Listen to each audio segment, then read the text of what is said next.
Oh là là, les gars, qu'est-ce qui fait froid d'un coup? Il se passe quoi? On dirait quelqu'un qui a mis une clim. Les gars, c'était littéralement une clim ce qu'on a vu aujourd'hui. Aujourd'hui, Yamal, il a totalement climatisé Madrid aujourd'hui. Aujourd'hui, à Madrid, il fait moins 15 degrés, les frères, je vous le dis. Aujourd'hui, ce qu'on a vu, les gars, c'était encore une fois une leçon de football. C'était non seulement une humiliation, non seulement une fessée, non seulement une leçon de football. Les gars, vraiment, aujourd'hui, le Barça a tout fait. Malgré le fait que ça a très mal commencé. Et surtout malgré, vous savez quoi?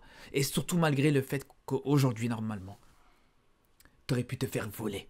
Aujourd'hui, je vous le dis, les gars, avant de parler du positif, avant de parler de tout ça, les gars, aujourd'hui, les gars, on a vu un véritable scandale. Aujourd'hui, le Barça s'est fait littéralement voler. Parce que déjà, pour commencer, les frères, je vous dis, sur les deux buts du Real, déjà, c'est discutable. Les deux buts du Real, ils sont totalement discutables. On va commencer déjà par le deuxième but, où pour moi, déjà, je vous dis, le coup franc, il est franchement, il est très sévère. Le carton rouge est très sévère. Est-ce qu'il y a un contact vraiment de Chesney sur Mbappé? Peut-être. Mais franchement, moi j'ai vraiment du mal à le voir. Ou en tout cas, vraiment du mal à le voir qu'il y a vraiment une faute, les gars, sur cette action-là. Mais bon, allez, pourquoi pas, on va dire le deuxième but, allez. Mais le premier but, c'est littéralement un scandale, les gars. Vraiment, le premier but, jamais de la vie, il doit être validé, les gars. T'as Vinicius qui te fait clairement une faute sur Casado. Il te fait littéralement une faute sur Casado pour récupérer le ballon. À quel moment tu peux valider un but comme ça? Quoi, parce qu'encore une fois, c'est Vinicius, il faut pas le toucher. Pour Vinicius. Ouais, parce que sinon il va pleurer juste derrière. Monsieur Vinicius, oh mais, ouais, mais moi je suis là que pour jouer au football. Vinicius, t'es un chien. Vinicius, je te le dis, t'es un chien. Parce qu'aujourd'hui, les gars, pour moi, les gars, Vinicius, déjà pour commencer, il doit pas finir le match sur le terrain, les gars. Au bout d'un moment, les frères, quand on voit le match de Vinicius, quand on voit encore le match de criminel qu'il a fait Vinicius, on va être honnête, les gars. Jamais de la vie, il doit finir ce match. Jamais de la vie. J'aime pas vous parler du fait que, comme je vous dis, il te commet clairement une faute sur Casado, sur le premier but du Real Madrid. Rien que déjà ça, c'est un scandale, les frères. Rien que déjà ça, c'est un scandale manifeste. T'as un but qui a été validé sur une action pareille, les gars. Vous le voyez comme moi. Il y a un contact clair sur Casado, les frères. Vous avez des yeux, vous voyez très bien. Casado, il a absolument rien à gagner à tomber comme ça alors qu'il a le ballon devant lui. Il a absolument rien à gagner à simuler une faute alors qu'il est juste devant sa surface. Faut arrêter, les gars. Il a absolument aucune raison de tomber, comme je vous dis. Et pour faire tomber Casado, faut y aller, les gars. C'est pas le genre de joueur qui tombe facilement. On parle pas de Gavi et encore, on parle pas de n'importe qui. Donc au bout d'un moment, déjà, il y a ça. Mais il n'y a même pas que ça. Il n'y a même pas que ça, les frères. Il n'y a même pas que ça quand on sait que déjà, Vinicius a déjà pris un carton jaune. Et que quelques minutes plus tard, il te fait une faute pareille. Regardez ces crampons où ils sont. Regardez où ils sont les crampons de Vinicius, les gars. Ils sont littéralement enfoncés sur le tendon d'Achille de Koundé. Et il se prend pas de deuxième carton sur ça, les gars. Il s'est pas pris un deuxième carton jaune sur ça, les frères. Si je vous pose la question, indépendamment de tout contexte, de toute circonstance, est-ce qu'il y a un carton sur ça ou pas, les gars? Un joueur qui te met littéralement les crampons dans la cheville, dans le tendon d'Achille de l'adversaire, est-ce que pour vous il y a carton jaune ou pas? Pour n'importe qui, bien sûr qu'il y a carton jaune. Et je pense que même dans un contexte où Vinicius n'aurait pas pris son carton jaune juste avant, s'il n'avait pas eu déjà une jaune, il aurait pris. Mais là, juste parce qu'il fallait pas expulser le pauvre Vinicius, sinon encore une fois, il aurait été pleuré devant l'arbitrage, il aurait dit ouais mais non mais on m'aime pas, moi je suis là que pour jouer au football. Les gars qu'il aille se faire foutre au bout d'un moment, Vinicius je peux plus. Les gars je peux plus au bout d'un moment, les gars ça devient insupportable. Moi pendant longtemps j'ai été le premier à le défendre et bien sûr que je continuerai toujours à le défendre quand il subira des insultes etc. Mais il est insupportable les gars ce joueur. Et aujourd'hui, il s'est mis les arbitres dans sa poche les frères. Il s'est mis littéralement les arbitres dans sa poche, c'est ça la vérité. Le mec il crache sur les arbitres à chaque match. À chaque match il pète des câbles sur les arbitres, il fait des scandales sur les arbitres. Et malgré ça, il se fait encore favoriser. Les gars, c'est pas normal. C'est pas normal que il n'y a pas eu de deuxième carton sur ça. Quand on sait que voilà, sur le carton rouge de Chesney, le gardien du Barça, je vous dis, pour moi, c'est très sévère. Il a fallu revoir l'action plusieurs fois, les images plusieurs fois, et encore, t'as même pas une image claire où tu te dis, ouais, vraiment, il y a un contact à ce moment-là, ou en tout cas, il y a une faute à ce moment-là, les gars, et tu prends un carton rouge sur ça. C'est là où aujourd'hui, le Barça a littéralement humilié le Real Madrid, les gars. C'est même pas juste par rapport au score. C'est même pas juste par rapport à la victoire. C'est même pas juste par rapport à la manita. c'est pas par rapport aux 5 buts, c'est par rapport à la manière avec laquelle le Barça a réussi à mettre 5 buts, une manita, dans ce match, alors que le Real avait l'arbitre dans sa poche pendant toute la rencontre. Alors que le Real avait l'arbitre avec... Les Madrilènes avaient l'arbitre avec eux aujourd'hui, les frères. Je vous le dis, les 2 buts du Real sont contestables. Alors que du côté du Barça, sur les 5 buts, il n'y en a aucun où tu peux ne serait-ce que dire « Ah ouais, mais peut-être que... » Non. Vous allez me dire quoi? Le penalty de Gavi? Le penalty de Gavi, il y a carrément Kamavinga qui fait une prise de kung-fu sur lui. Si là, vous allez me contester, me dire quelque chose sur ça, les gars, au bout d'un moment, je peux plus rien pour vous, les gars. Même Alain Folou, il peut plus rien pour vous, les frères.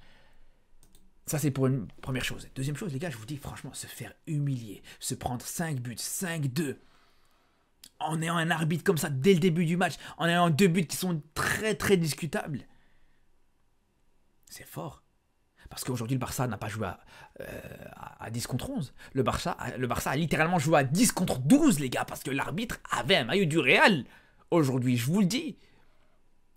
Et nous, en tant que supporters du Barça, je peux vous le dire, jamais de la vie, le Barça a réussi à perdre un match, à perdre un classico, à se faire humilier dans un classico en ayant l'arbitre avec nous, les gars. Parce que on a tout fait, les gars. On a été très mauvais dans les différents classicos. Et vous pouvez me dire ce que vous voulez, les frères.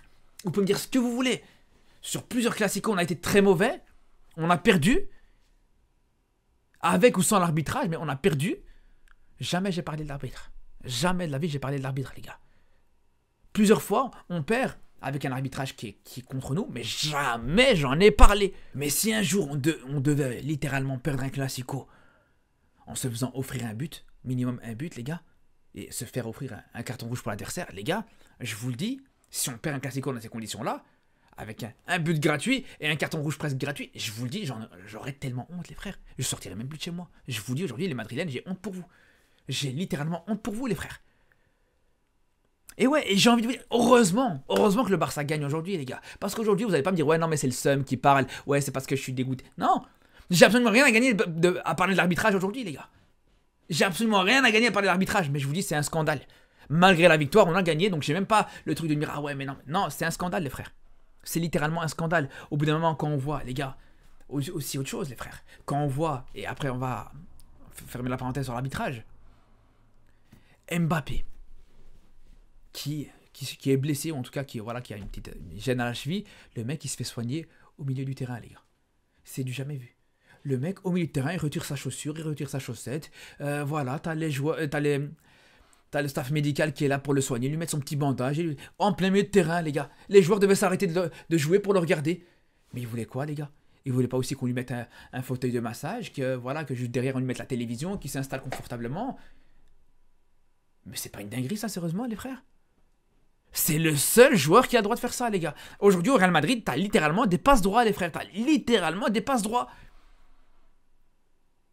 Tous les joueurs du monde entier, quand ils sont blessés ou quand ils doivent se faire soigner la cheville ou n'importe quoi d'autre, ils sortent du terrain.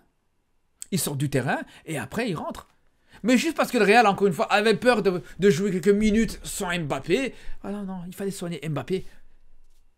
Il fallait soigner Mbappé, vraiment.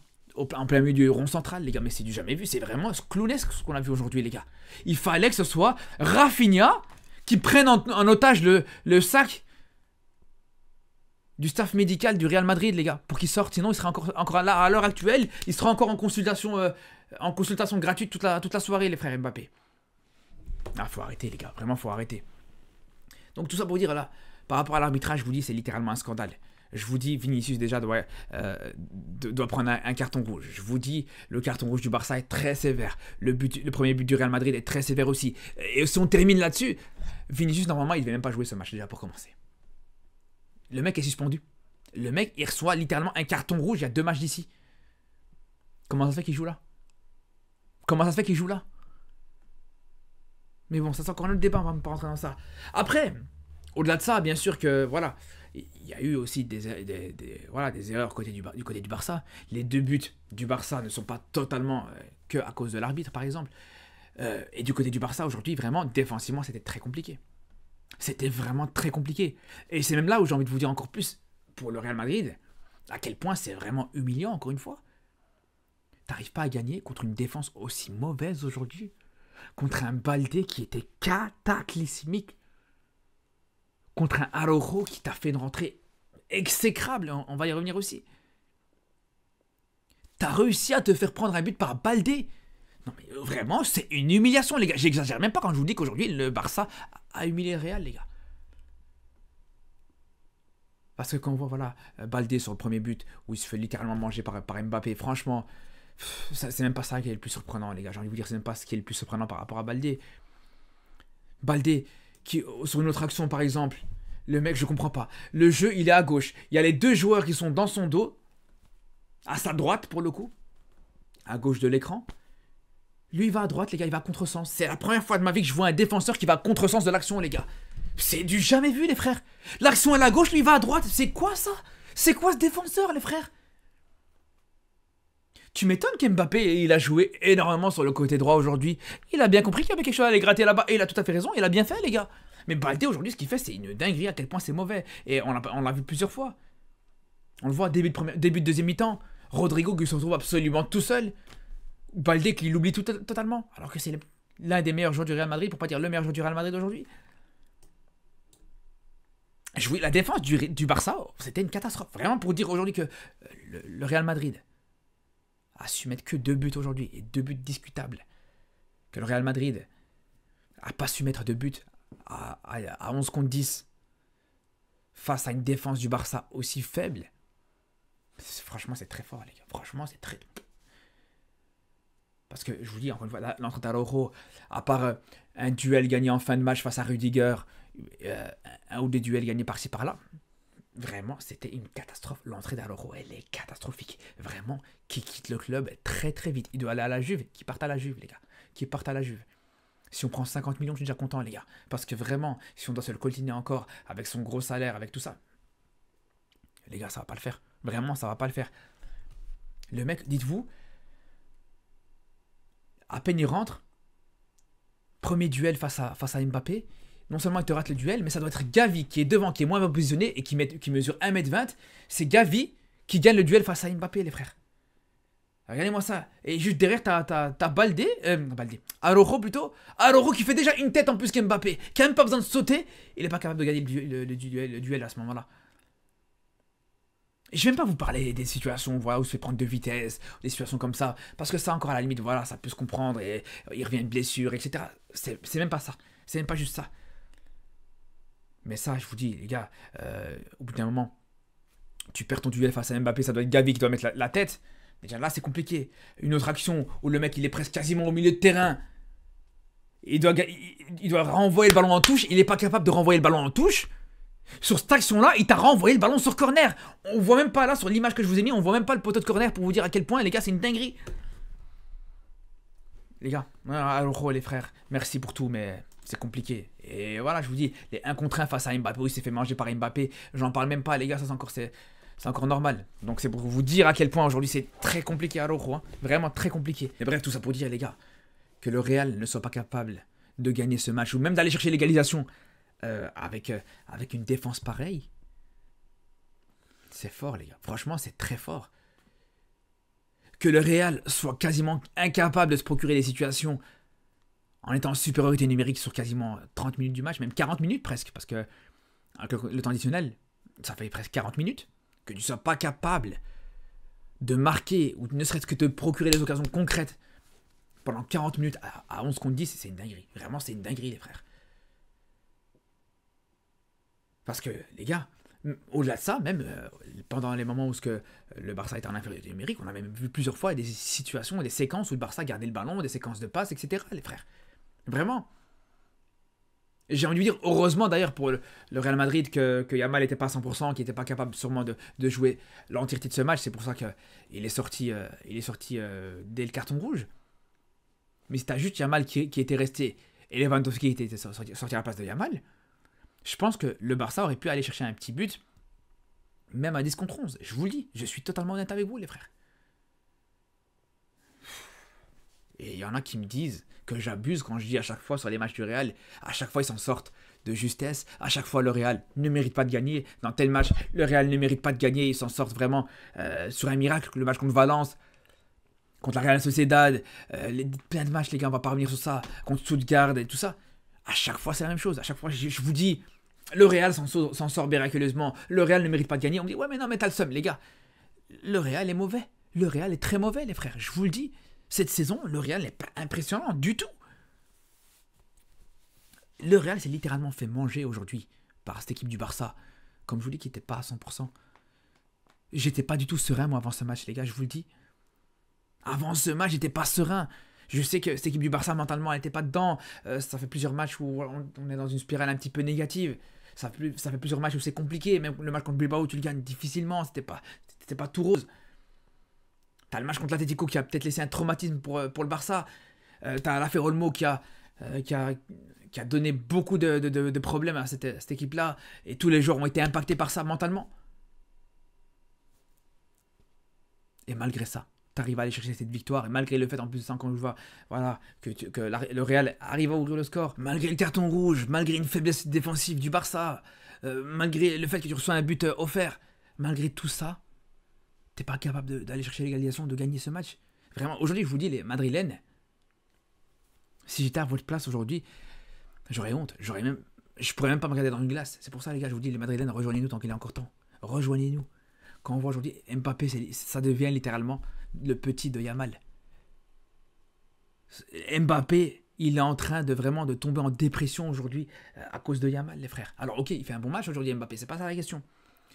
Mais quand je vois sur les 3 dernières confrontations entre Mbappé et Yamal, à chaque fois c'est 3 victoires de Yamal, premièrement. Deuxièmement, quand on revoit à l'Euro où Mbappé avait bien débuté le match avec une passe D pour Colomani et ouvrir le score contre l'Espagne, juste derrière, t'as Yamal qui vient remettre l'Espagne dans le match. Et pareil encore une fois aujourd'hui, les gars, où c'est Yamal encore une fois qui remet le Barça dans le match, les frères. Mais ce qu'il fait, les gars, c'est exceptionnel. Aujourd'hui, Yamal, ce qu'il fait, c'est une dinguerie, les frérots. Le match qui te sort, le match que te fait Yamal, encore une fois, sans même être à 100% physiquement. Encore une fois, on rappelle que Yamal revient seulement de blessure. Et malgré ça, le but qu'il met, c'est tout simplement magistral, c'est tout simplement magique, les frères. Et pareil sur le but de Baldé, les gars. Là où c'est lui qui est à l'origine de l'action. C'est pour dire vraiment à quel point aujourd'hui Yamal, ce qu'il fait, ça devient vraiment très fort, les gars. Ça devient vraiment très très fort. On rappelle encore une fois qu'il a 17 ans. Aujourd'hui, c'est lui qui te relance le Barça dans un classico. C'est lui qui te... Encore une fois, avec un but exceptionnel. Faut s'en rappeler, les gars. C'est pas juste, voilà, tu donnes un penalty ou quoi. Non, vraiment. Et c'est là où je vous dis clairement, aujourd'hui c'est en train de devenir le petit Mbappé. Aujourd'hui, sur les 5 confrontations entre Yamal et Mbappé, c'est 4 victoires pour Yamal, une seule victoire pour Mbappé. Et la seule victoire d'Mbappé, c'était, on s'en rappelle, dans le PSG Barça, ou plutôt dans le Barça PSG la saison dernière, sur le match retour, où le Barça est à 11 contre 10, sur quasiment l'ensemble du match. Aujourd'hui, même Mbappé en faisant un bon match, t'as en face de lui un Yamal qui est meilleur. Un Rafinha qui est meilleur aussi, parce que Rafinha, encore une fois, les gars, on avait douté de lui pendant un petit moment, enfin, douté. Ouais, on savait qu'il était dans une mauvaise passe. On savait qu'il était dans une mauvaise passe, et c'est ce qui faisait que j'étais un petit peu sceptique par rapport à ce match-là, que j'étais pas totalement rassuré par rapport à ce match-là. C'est parce que t'avais un Rafinha qui, clairement, sur les 2 derniers matchs, c'était un petit peu compliqué. Contre Bilbao, c'était compliqué. Contre l'Atlético, c'était compliqué. Beaucoup de ratés sur les 2 derniers matchs. Mais là, on le retrouve. Là, on retrouve le Rafinha qu'on connaît, les gars. Là, on retrouve le vrai Rafinha. Un doublé, une passe D. Vraiment des stats monumentales, les gars. Je vous dis. Factuellement, aujourd'hui, c'est clairement le meilleur joueur du monde, les frères. Allez, vas-y. Il y a Salah, avec qui ça peut se disputer actuellement, vraiment. Mais c'est le joueur le plus en forme avec Salah depuis le début de la saison. Il n'y a aucun débat possible.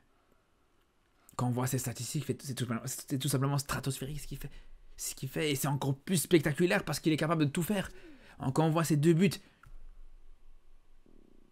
c'est un but de la tête et l'autre but, les gars, le deuxième but, on ne sait pas s'il va tirer du pied droit ou du pied gauche. Il aurait pu autant tirer d'un pied que de l'autre. Et il arrive à surprendre Courtois comme ça.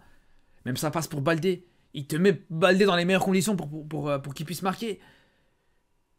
Parce que pour que Baldé puisse mettre un but, les gars, voilà, faut vraiment que derrière la passe, elle soit très belle. Et ce qui a été le cas aujourd'hui, les gars. Non, vraiment, c'est très fort. Et après, Lewandowski, c'est vrai, lui aussi, pour le coup, on peut le dire, hein, et je suis le premier à le dire. On a douté de lui pendant très longtemps. On a eu pendant très longtemps des doutes sur ce joueur. Mais faut le dire, Il te fait un gros match. Sur le but de Yamal, faut pas oublier le travail qu'il fait. Sur la déviation. Malgré tout, c'est vrai que plusieurs fois, il sera sur les déviations, sur les contrôles de balles, sur les... Voilà, à chaque fois, beaucoup de contrôles ratés, beaucoup de déchets dans le jeu de Lewandowski, comme d'habitude. Mais malgré tout, voilà. Il fait le travail, il faut le dire, il faut le respecter. Par rapport à ça. Sur ce match-là, en tout cas, il faut respecter ce qu'il a pu faire. Bref. En tout cas, les frères, je pense que cette saison, elle est loin d'être terminée, les gars. Je pense que cette saison, elle est loin d'être terminée, même si ça, c'est que... Voilà, entre guillemets, que la Supercoupe. Je pense que ce qui va être intéressant là maintenant, ça va être la suite des événements en championnat. Parce que je pense que mentalement, ce que va donner, va apporter ce match au joueurs du Barça, pour moi, ça va être très fort. Sur ce, les frères, je vous dis à très vite pour de nouvelles vidéos et surtout d'ici là, prenez soin de vous.